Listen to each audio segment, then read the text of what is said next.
Hapa najaribu kuitafutia njia sasa kuichomolea nje. Maana yake tumeshagundua kwamba kuna njia moja ambayo imekufa katika mfumo wa system charge, ili tuweze kuibumbia ama kuitolea sasa nje. Tunalazimika kutumia nyaya za ziada kujaribu kutafutia njia ile ambayo imekufa ili iweze kufanya kazi tena.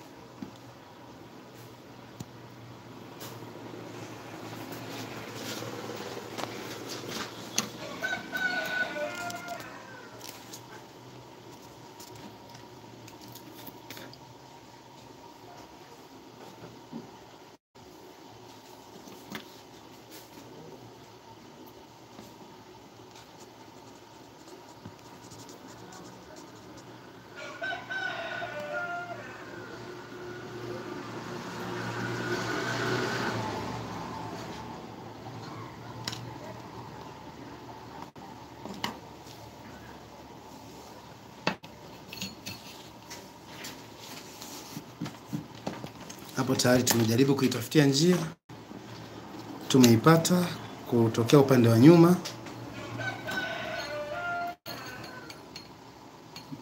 Moja imepatiwa hapa upande huu,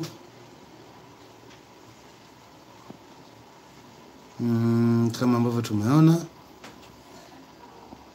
imepatiwa upande huu, na nyingine hii ni ya hasi ama negative, na upande huu hapa ipatikana positive. Manake negative upande huu juu ilikufa, ndio tumeitafutia hapa chini.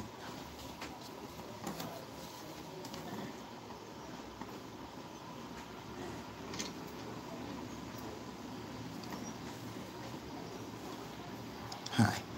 Hiki kinachoungwa sasa hivi hapa katika njia hii ni kichwa cha USB. Manake kwa sababu system charge yake imekufa, basi tumelazimika kuiungia kichwa ya USB. Manake itatumika kama USB kama kwa mfumo wa USB ambayo inaunganishwa moja kwa moja katika cable kama ambavyo tunaona hapa. Tumetengenezea hii ni USB ambayo ndio tumejaribu kuibunia iwe namna, badala ya system charge iwe inatumika kama USB kulicharge battery ya ndani, pia kwa wakati ambao mtu atakuwa anahitaji kutumia kusikiliza muziki na mazingira mengine, atakuwa ana connect, anaunganisha hapo. Kama ninavyoona hapa kitu chetu kimewaka.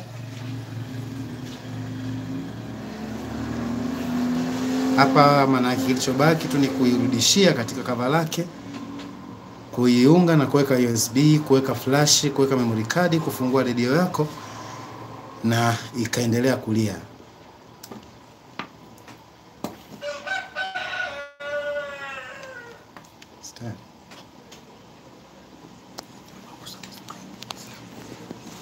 Tunakushukuru sana mpenzi mtazamaji ambaye umekuwa nasi pamoja katika kutazama namna hivi ambapo tumefanya ufundi huu. Natumai utakuwa umejifunza kitu kipya katika masuala mazima ya kujiajiri, kama ambavyo serikali inazidi kutuhimiza kwamba vijana tujiajiri. Kwa hiyo utakuwa umejifunza namna nyingi kwamba katika ufundi pia kuna mambo mengi ambayo ni madogo madogo ambayo hata mtu unaweza ukayafanya yakakuingizia kipato. Kwa hiyo tunaomba usisahau kusubscribe, usisahau kulike, usisahau kucomment, pia usisahau kushare video hii ili wengi zaidi wapate kujua, na wengi zaidi vijana tuzidi kupigana tafu, tujiepushe na vitendo vya uhalifu, uharibifu ambao unatokana na kuwa na ufinyu wa maarifa ya kutafuta fedha. Asanteni sana.